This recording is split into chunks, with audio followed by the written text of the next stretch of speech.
Okay, let's see where, the celestial dance is going to take us this week. Um, in my dreams last night, I was in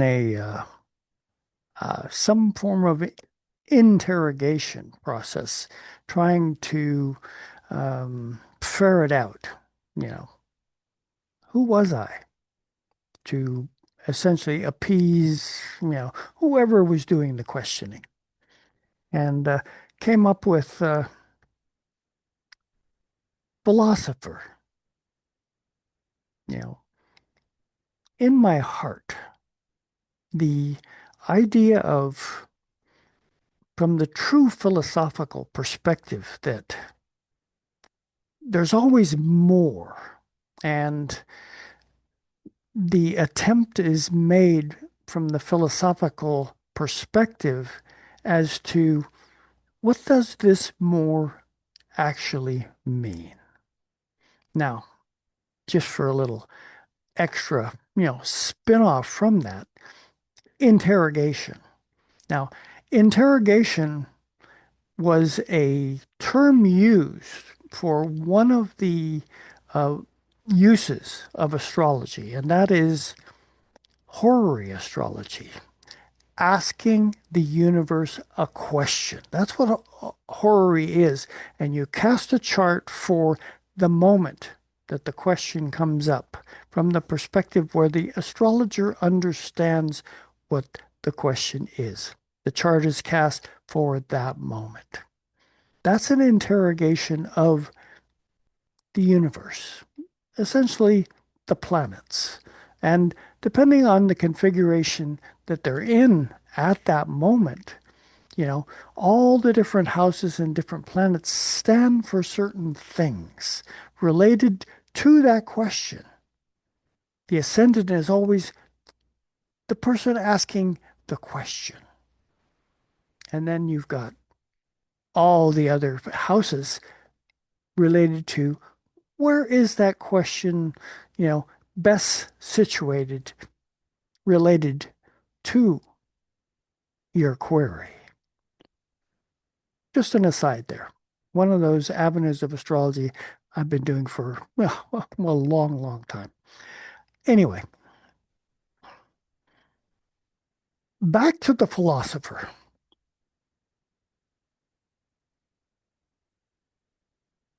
I just listened to a recording from Adam Ellenboss in Nightlight Astrology, where he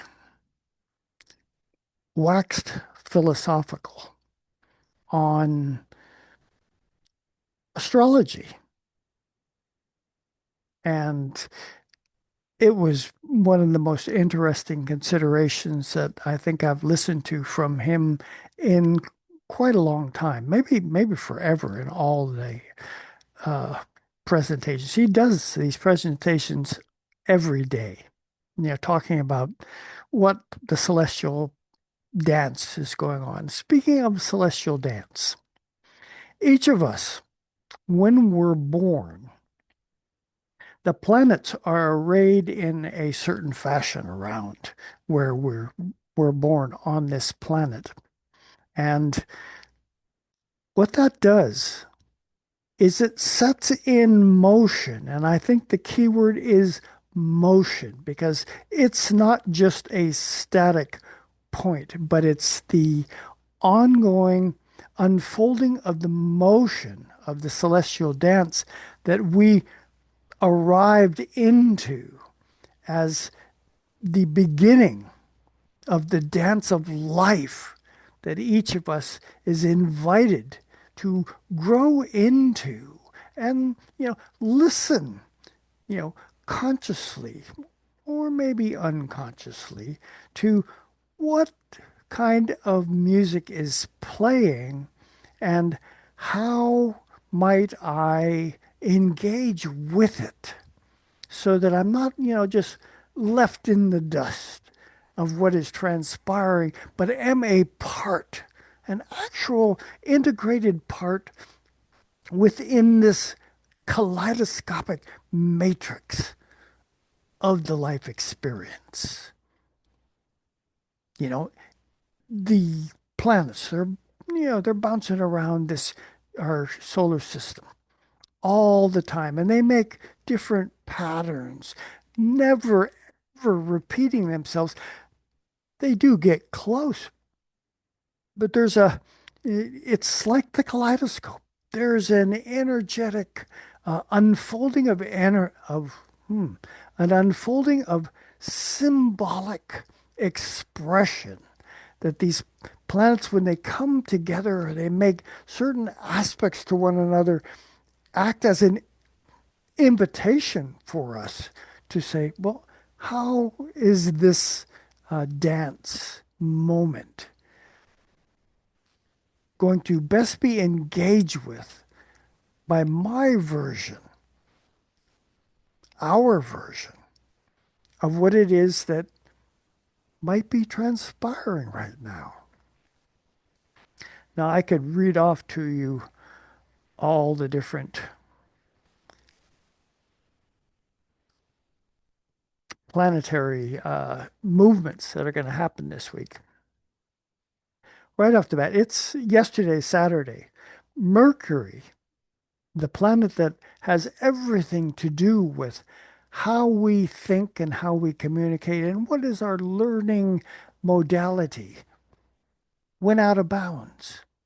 And it's going to be out of bounds until the 10th of this month, which means that uh, an out of bounds planet, it doesn't function in a methodology that you could pigeonhole and say that, this is the way it's going to be or that's the way it's going to be. No, it's it's alive. There's a vibrational encapsulation. I mean, even as I say encapsulation, it isn't really, contained, uncontained. I think that's a good term for it. When a planet goes out of bounds, containment is as far from the reality of what its expression is. Unpredictability, yeah, I think that is a good term for an out of bounds planet. There's something unique that is trying to find a place to be expressed.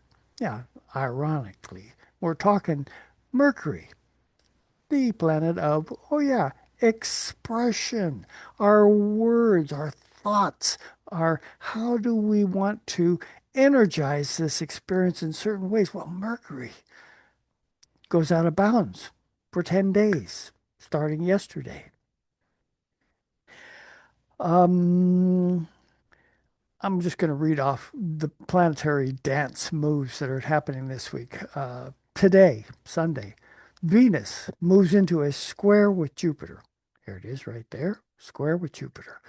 Uh, Mars, Mars moves into a trine with Neptune retrograde over here in Pisces, a water trine. There's uh, that's the third, so that's Monday. Tuesday, Mars enters Sagittarius. And as soon as it enters the Sagittarius, it comes into opposition with Uranus. There's that potential unpredictability factor again. We go to the 5th. It's the full moon down at, 13 degrees of Taurus. And then on the 6th, Venus comes along, it enters Scorpio. And then we finally get to the 8th. Uranus retrogrades back into Taurus. Now these are just mechanical things that the planets are doing in relation to the zodiac this week. The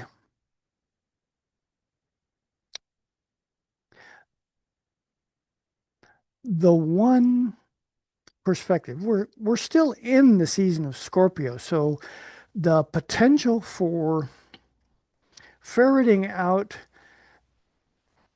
a deeper perspective on, how we engage with one another is brought to the surface. Another scorpionic consideration is from the fact that opposite from Taurus, which is our personal possessions and ownership, is Scorpio, which is, shared resources, shared ownership. The experience that while we're in this season of Scorpio is asking us to make sure that we are, you know, trying to find some level of integration with is that shared energy process that we come to engage one another in as we investigate what? Here's a couple of Scorpio terms to think about. Secrets. Another is mystery. These are scorpionic terms.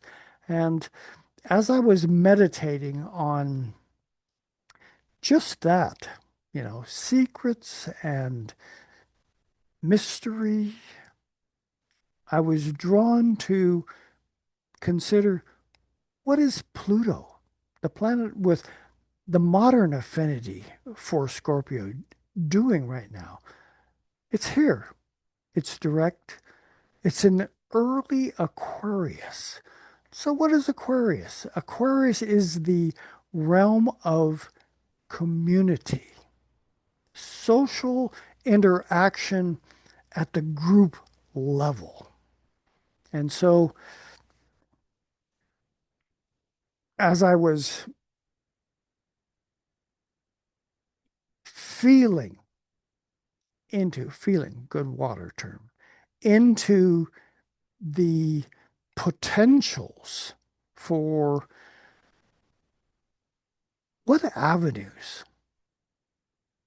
of the community experience might our current Scorpio version, where the sun is, have us meditate upon.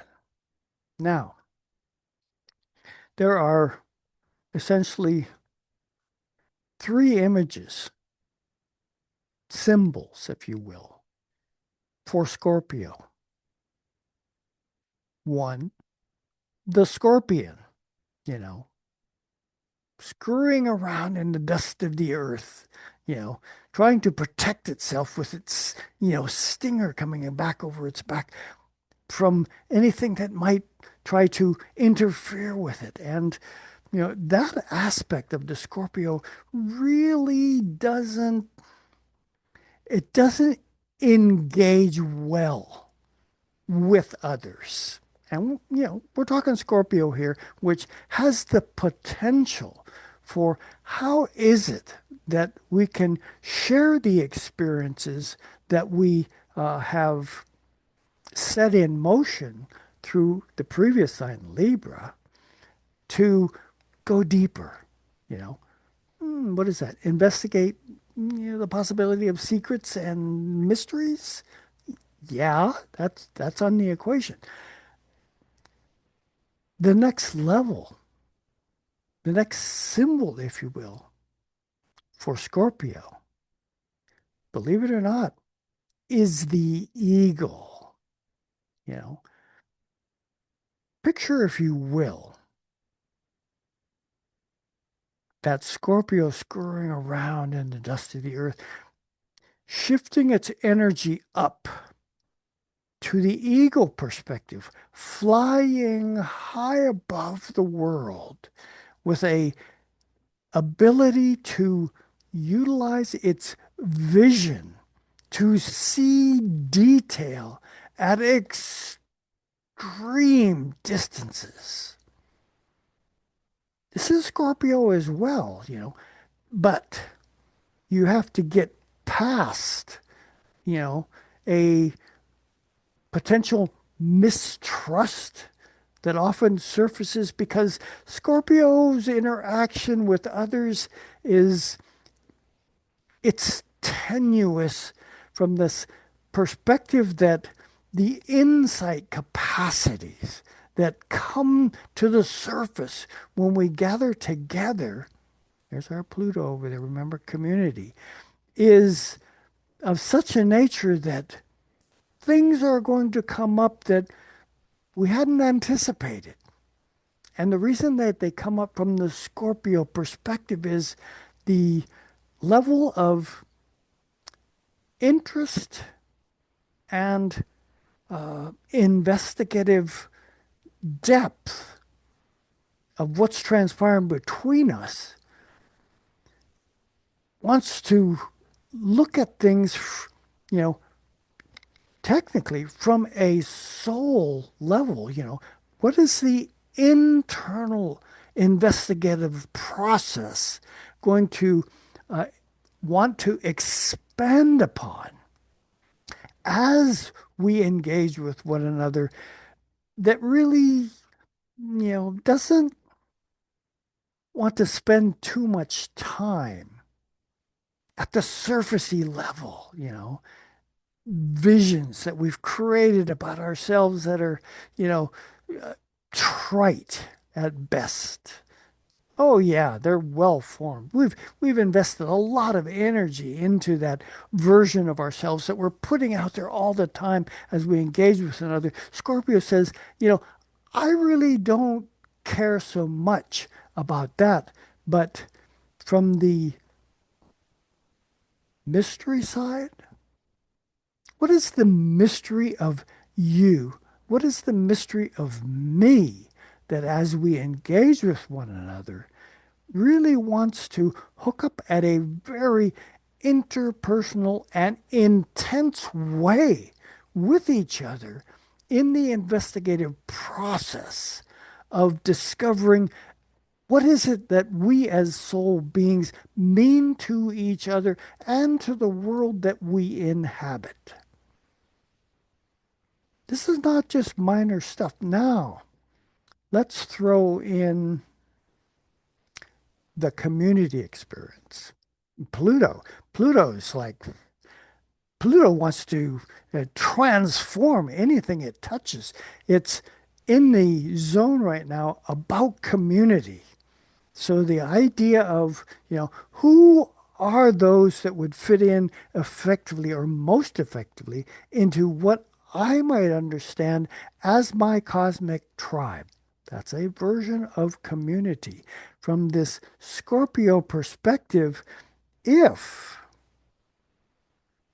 you know, we are attempting to keep secret from one another things that, you know, our beings don't feel comfortable with, you know, the potential of the development of real potent community level experience is going to be tenuous because that secretive side, if we're not willing to engage openly with one another in this process of Pluto transformation to invite, invent something new to be the process that binds us together in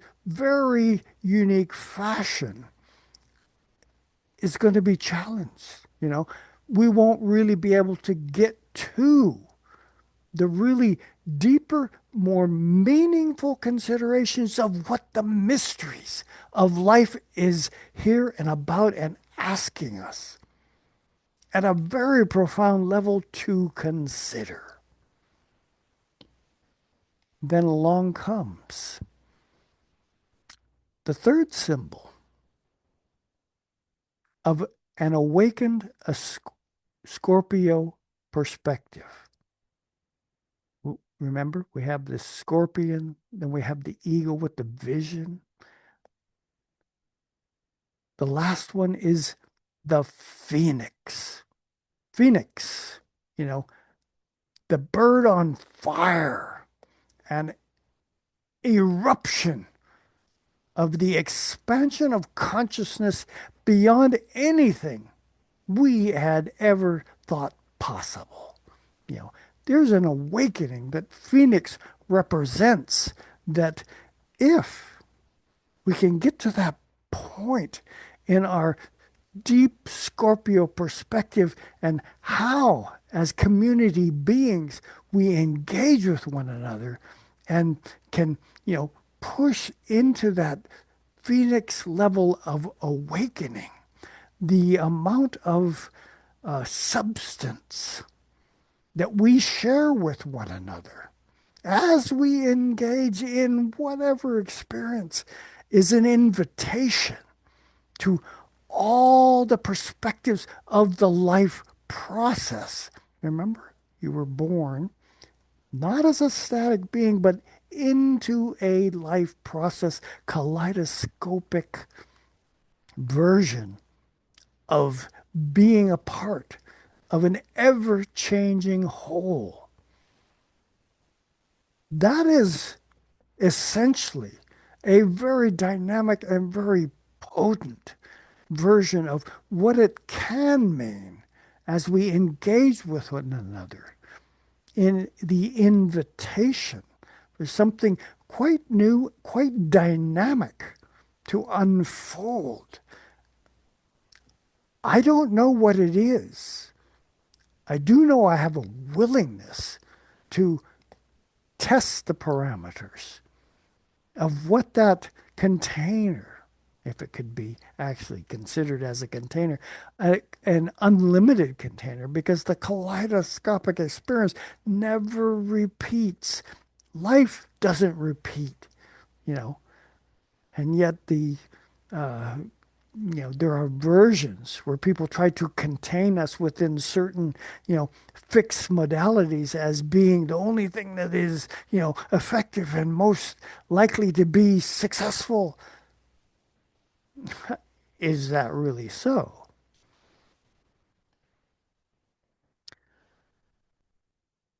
So, are you ready for this week? These are some very dynamic, and I really have to see this for all you that are astrologers or maybe proto philosophers and stuff. I'll put the link into the YouTube version of this presentation for being able to tap into Adam Ellenboss's philosophizing on the use of astrology. That is absolutely well worth tickling the edges of the life dance in a fashion that, you know, it would be an error to try to attempt to contain, if you will, the soul level of what it is that we have come to share with one another, even in that astrological dance that we go through all the time, you know. Are we able to recognize the potential for the conversation that the planetary beings are having with one another as an invitation into what it is that we might be able to expand upon as a participant in that larger dance?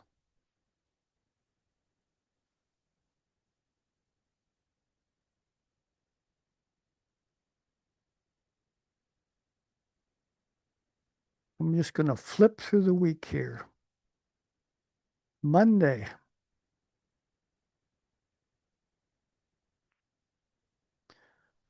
Mars. No, Mercury.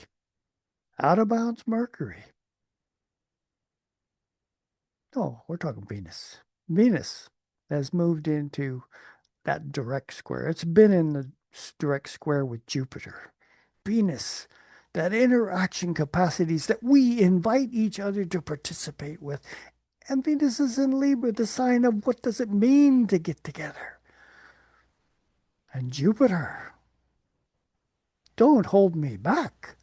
I have a large version or vision of the potential of what is going to take place here. This is a square. You know, might there be some edginess to what it is that could unfold as this Venus Jupiter square comes is in play? Yeah, but it doesn't necessarily mean it negative. It just means that it might require a little bit more uh, internal focus on appropriateness for what can happen as we engage with one another. Tuesday comes, and we got Mars just entering into Sagittarius.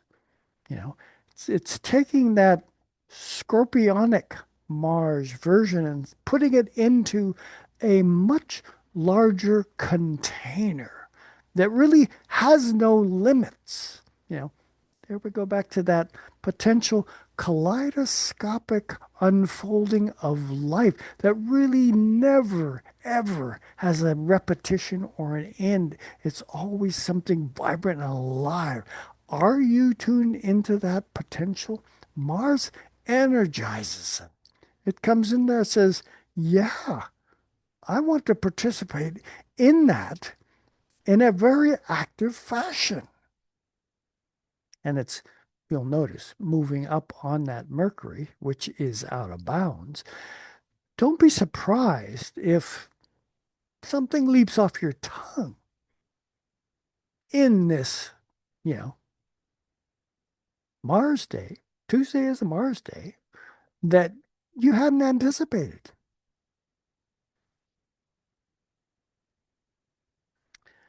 And yeah, just to make sure that we don't get too set in our ways. This direct opposition over here to Uranus in retrograde down here at the beginning of Gemini is like, yeah, take a chance. Be adventurous, you know, be unpredictable.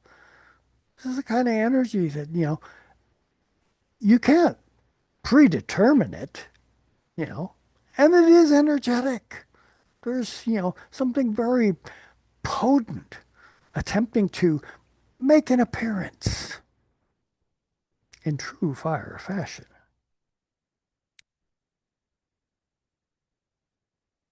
On the 5th, we have the full moon down here in Taurus. Let's look just really quickly at the Sabian symbol for that.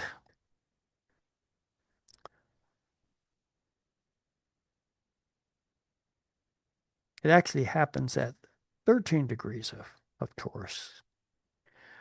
The Sabian symbol reads, on the beach, children play while shellfish grope at the edge of the water.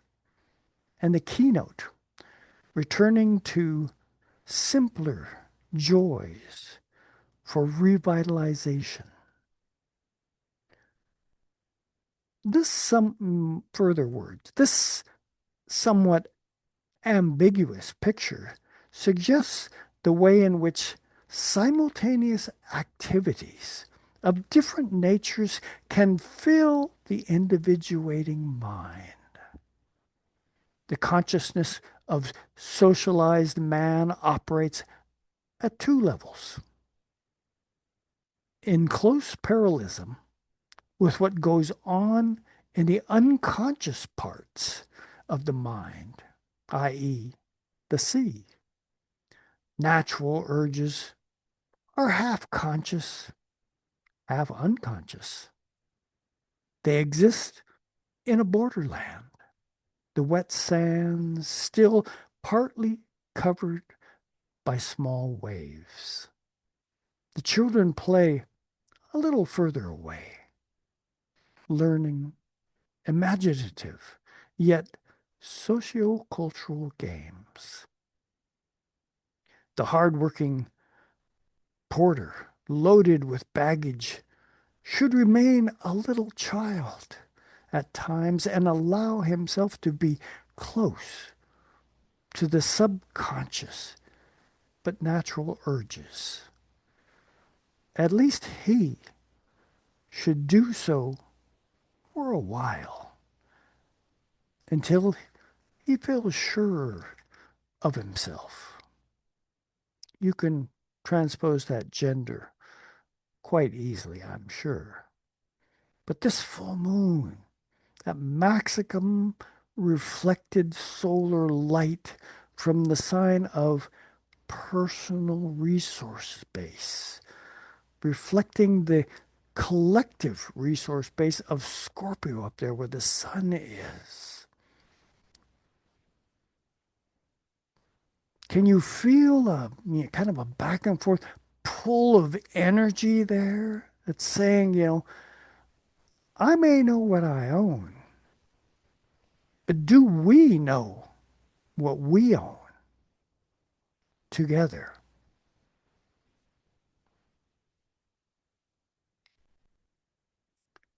On the 6th, see Venus here, 29 degrees 36 minutes of Libra. It is basically on this day, because of the speed that it's moving, is going to move into Scorpio. Also on this day, the moon is going to go out of bounds.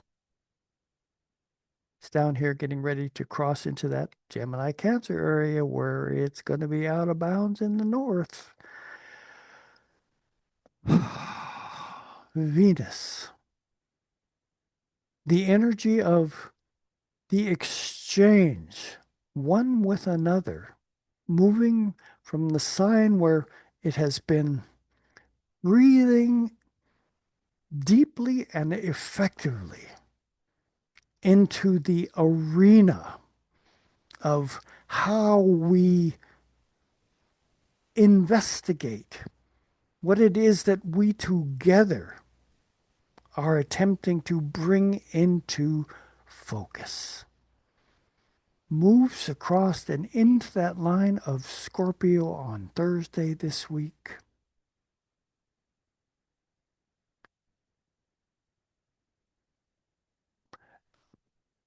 Yeah, I almost, as I say that, I feel almost a shudder in the sense that we've been, playing in the sandbox effectively and harmoniously with each other, Venus in Libra. And suddenly, the exchange of energy that is thrust upon us as Venus steps into Scorpio is, can we find a commonality of ownership for the sand in the sandbox? Because the Scorpio realm, it brings an intimacy and an intensity into, and a charge, if you will, into the experience of what can transpire when we get together that is, seeking some level at a much more deep and profound version of this exchange that can open up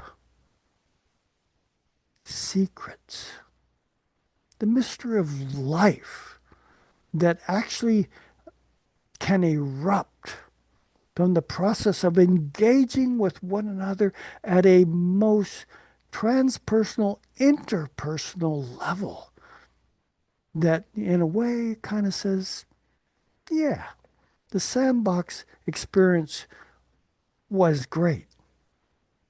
But what else is there that is being the invitation?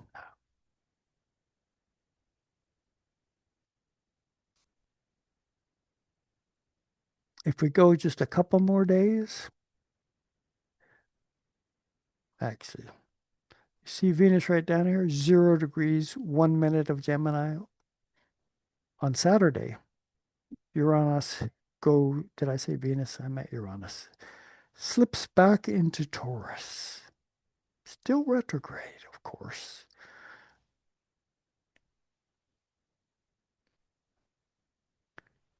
The unpredictability of our thoughts, Uranus, in Mercury, slipping back for a season into Taurus, brings up that personal resource equation. And it's Uranus. Unpredictability attempting to awaken something in us that may have been slumbering for a while. Yes, this is Uranus's second time or first time to go back into Taurus after having gone through Taurus, which could have, you know, rattled the cages, shaken up that whole experience of what is personal ownership. It wasn't done yet. It's going to go spend a little while till early next year in Taurus, asking us, do you really own it? What does ownership mean? And right now, since we're still in the season of Scorpio, does your understanding of ownership include others? Do the things that are in your theoretical control have a larger container, sandbox, if you will, within which to allow for their growth?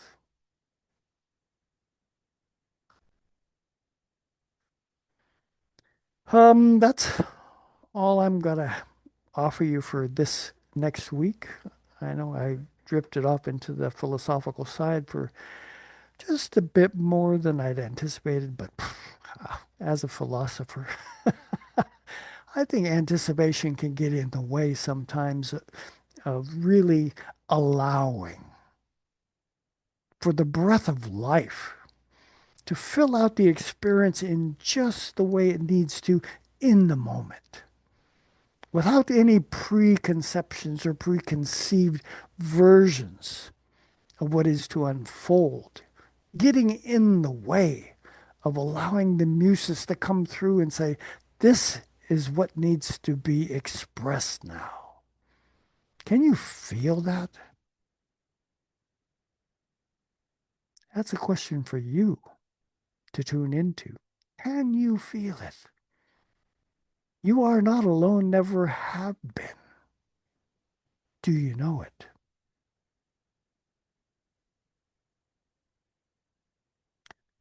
That's all I got for this week.